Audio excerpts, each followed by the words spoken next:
মানুষের দাঁতের মতন লড়ে ভাই। মেন শেপের বেরিং গেছে গিয়া খেলা। হ্যালো গাইস, আসসালামু আলাইকুম। Welcome to my Facebook page and my YouTube channel rule 0.2। তো আজকে আমি কথা বলবো বাইকের ইঞ্জিন নিয়ে। কোন কোন কারণে আপনার বাইকের ইঞ্জিনের সমস্যা হতে পারে আর এটা সমাধান আপনি কিভাবে করবেন এগুলো নিয়ে কথা বলবো। তো চলেন ভিডিওটা পরে দেখি।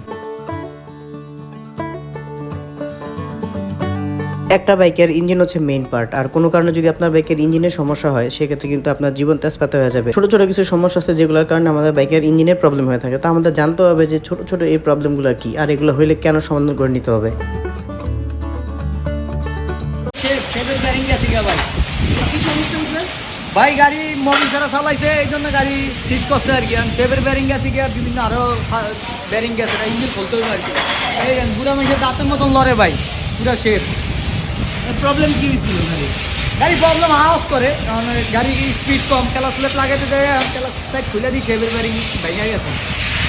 বর্তমানে আমরা যে বাইকটার কাজ করতেছি এই বাইকটার মেইন সমস্যা হচ্ছে ক্লাস সাইডের ভিতরে যে বেয়ারিং থাকে মেইন শেপের, ওই বেয়ারিং চলে গেছে। তো বেয়ারিং চলে যাওয়ার মেইন কারণ হচ্ছে এই বাইকের ক্লাস প্লেট দুর্বল হয়ে গেছিল। তো ক্লাস প্লেট দুর্বল অবস্থায় সে দীর্ঘদিন বাইক চালাইছে, যার কারণে তার ভিতরের বেয়ারিংটাও নষ্ট হয়ে গেছে। আরেকটা প্রবলেম হলো সে তার বাইকের ইঞ্জিন অয়েল সঠিক সময় পরিবর্তন করে না, যার কারণে ওই বেয়ারিং ভাঙা অবস্থায় এবং তার ইঞ্জিনটা সিজ করছে। আর ইঞ্জিন সিজ করলে তো বোঝেনি, গাড়ি স্টার্ট নেবেন, ইঞ্জিন নতুন করে আবার বাঁধাইতে হবে। দেন আমরা তার বাইকটাকে খুললাম, খুলে দেখি যে তার বাইকের যে মেইন শেপ যে বেয়ারিংটা থাকে ওইটা পুরোপুরি লড়ে। তো ইঞ্জিন স্টার্ট দিলে কাট কাট কাট কাট করে আওয়াজ হতো। সোহেল ভাই, এই বাইকের প্রবলেম কি? ওই গাড়ির প্রবলেম হলো মেইন শেপের বেরিং গেছে গিয়া ক্লাচ শেপে। কি কারণে গেল না? এটা গেছে, গাড়ি ক্লাচ প্লেট গেছে গিয়া, টাইম মতন চেঞ্জ করে না, অনেক জোর করে গাড়ি চালাইছে, এই জন্য বেরিং উপরে প্রেশার পড়ে। একটা বাইকের ইঞ্জিনের সমস্যা হওয়ার মেইন কারণ হচ্ছে ইঞ্জিন অয়েল। আপনার বাইকে যদি ইঞ্জিন অয়েল আপনি অরিজিনাল ইউজ করেন কিংবা ইঞ্জিন অয়েল যদি সঠিক সময় পরিবর্তন করেন, তাহলে আপনার বাইকের ইঞ্জিনে কখনোই প্রবলেম দেখা দিবে না, আর ইঞ্জিনের উপরে কখনো লোড দিবেন না। ক্লাসের যে সঠিক অ্যাডজাস্টমেন্ট থাকে, অ্যাডজাস্টমেন্ট অনুযায়ী ক্লাস রাখবেন।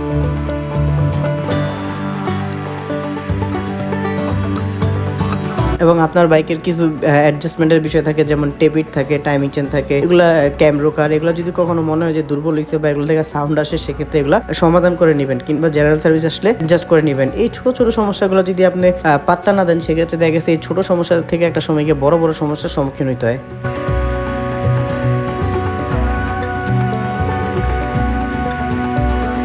এই মেইন শেপের বেয়ারিং যাওয়ার কারণে দেখা গেছে তার ওয়েট প্রিমিয়াম থাকে, ওয়েট প্রিমিয়ামটা লড়ে, তো এটা গজে। তো আসলে এটা আপনার চেঞ্জ করতে গেলে কিন্তু আপনার বিশাল একটা অ্যামাউন্টের খরচ হয়ে যাবে। তো সেক্ষেত্রে দেখা গেছে লেদে নিয়ে হালকা পাতলা ঠিকঠাক করে দেন, মিলাই জিলে আর কি ওকে করা যায়। কিন্তু এই বিষয়টা আপনাকে অবশ্যই লক্ষ্য রাখতে হবে যে আপনার বাইকের ইঞ্জিনে যদি কোনো সাউন্ডে ঝামেলা বা যে কোনো সমস্যা যদি লক্ষ্য করেন, এটা নিয়ে হেলাফেলা করবেন না, এটার সাথে সাথে সমাধান করে নেবেন। তাহলে দেখা গেছে আপনার বিগ অ্যামাউন্ট খরচ হওয়ার কোনো সম্ভাবনা থাকবে না।